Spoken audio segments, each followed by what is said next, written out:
Bonsoir à tous, j'espère que vous allez bien. Aujourd'hui on se retrouve pour une guidance un petit peu particulière étant donné qu'aujourd'hui on va parler du zodiaque asiatique. Je dis asiatique parce que je vais regrouper les symboles chinois et les symboles vietnamiens. Chaque pays a un symbole différent ou qui peut différer du moins du zodiaque que vous connaissez globalement sous le nom de zodiaque chinois. Voilà, sauf que c'est une erreur. C'est comme le nouvel an chinois, il n'y a pas que les Chinois qui fêtent le nouvel an, c'est toute l'Asie entière qui est basée sur ce système-là. Donc faites attention aux réductions, on va dire.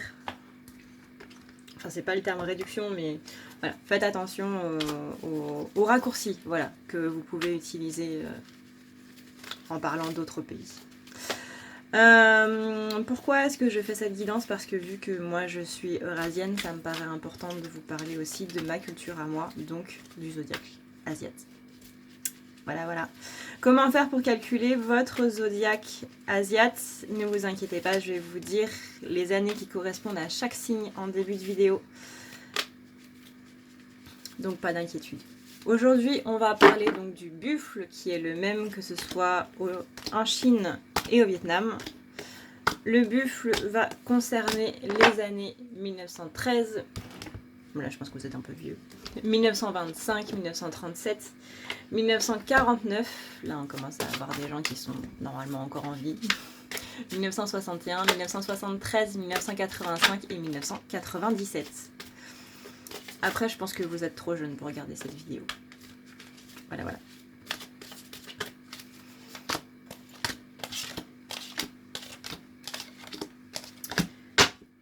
Je profite du partage de cartes pour vous dire du coup ce que je dis à la fin de chaque vidéo, mais bon, je pense qu'il y a des gens qui passent. Donc, voilà. Si vous voulez une guidance personnalisée, n'hésitez pas à regarder en barre d'infos, vous avez le lien vers ma page, le lien vers le groupe du coup, et aussi mon numéro de téléphone si jamais vous voulez m'appeler pour avoir plus de renseignements sur un petit peu tout ce que je fais. Et voilà, on est parti. Pour donc les buffles, qu'est-ce qui va se passer ce mois-ci? Vous avez la sagesse, le savoir et la connexion spirituelle qui va bloquer ce mois-ci. Donc là, le chakra coronal, il va être coupé. On va vous demander de vous reposer et vous allez avoir du mal aussi à vous sentir chez vous. Vous allez avoir un blocage au niveau de votre vie amoureuse et ça, du coup, on verra ça tout à l'heure. Naissance de nouveaux projets, que ce soit donc dans votre sphère familiale, que ce soit dans votre sphère relationnelle, que ce soit dans votre vie en général. En ce moment, les nouveaux projets, c'est ce qui bloque. Ensuite, qu'est-ce qu'il faut faire pour arranger les choses? Il faut s'harmoniser. Là, on est bien dans le yin et le yang, c'est bien, on parle du zodiaque asiate. Tout ce qui est équilibre, tout ce qui est harmonie, il faut se recentrer, vraiment pouvoir équilibrer ses polarités, son yin et son yang. Vous êtes un petit peu entre les mondes, les buffles, vous savez pas trop vers quoi vous devez aller, vous savez pas trop ce que vous êtes en train de faire, vous savez juste que vous y allez et c'est aussi très bien. On vous demande d'accepter vos sentiments, que ce soit confus, qu'ils soient clairs, n'importe quel. C'est en les acceptant que vous les vivrez beaucoup plus et que vous pourrez lâcher prise.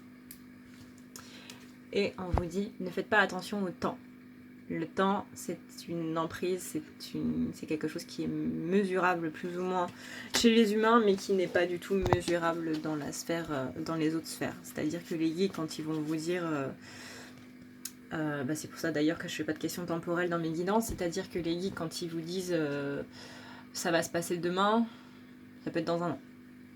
Voilà, on n'a pas du tout la même notion du temps, en fait. Vers quoi vous allez les buffles? On a les pensées affectueuses, beaucoup de pensées affectueuses dans votre avenir. On a le côté yang qui va se mettre en place. Donc là, on parle de polarité masculine qui va vraiment ressurgir, qui va vraiment remonter. Le côté yang, c'est vraiment le côté action. Je mets en action ce que je dis. Qui va vous permettre d'exprimer votre individualité, donc à travers les actions, et qui va vous permettre d'être un petit peu plus dans la matérialité.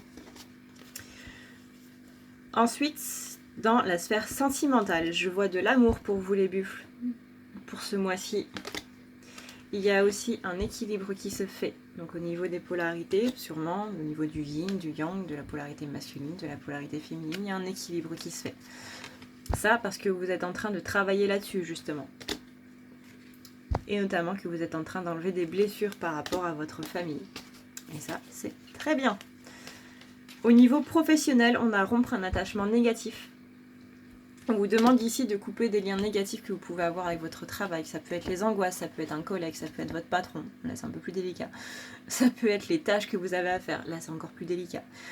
Mais voilà, il y a quelque chose qui est lié à une angoisse, qui est lié à un stress qui vraiment ne vous rend pas bien quand vous êtes,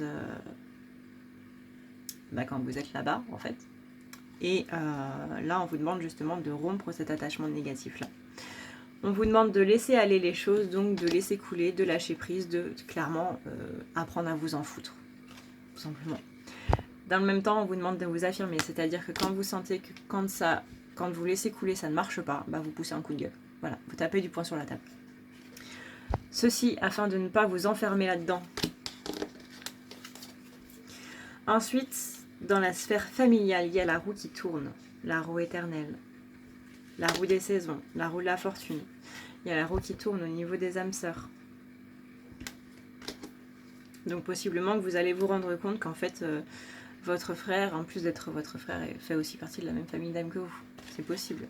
Il y a un voyage qui s'annonce dans votre famille. Ça peut être un voyage matériel, ça peut être un voyage spirituel, ça peut être un voyage à l'intérieur de vous pour vous rendre compte des blessures qu'il y a. Mais en tout cas, il y a une personne dans votre famille qui va apparaître sous un nouveau jour pour vous. Peut-être de nouveaux liens qui vont se créer. Quel est le conseil? On a l'épanouissement et l'harmonie. On a l'île au trésor, le fait de devoir trouver votre refuge. On a aussi le mariage pour vous ce mois-ci. Donc le mariage pour moi c'est vraiment l'équilibre de vos polarités, le mariage de ces polarités-là. Mais on a aussi les sentiments passionnels et l'amour tantrique aussi.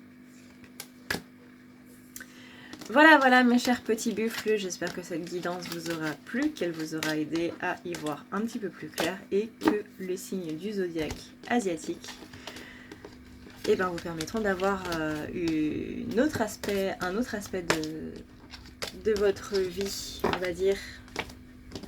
Bon, en tout cas, ça me paraissait important de faire les deux. Voilà.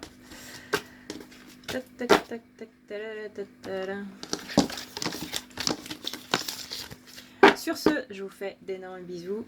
Je vous dis à la prochaine. N'oubliez pas de cliquer sur je m'abonne et la petite cloche afin d'avoir toutes les notifications pour les prochaines vidéos. En attendant, je vous fais de gros bisous. Je vous dis à très bientôt. Ciao.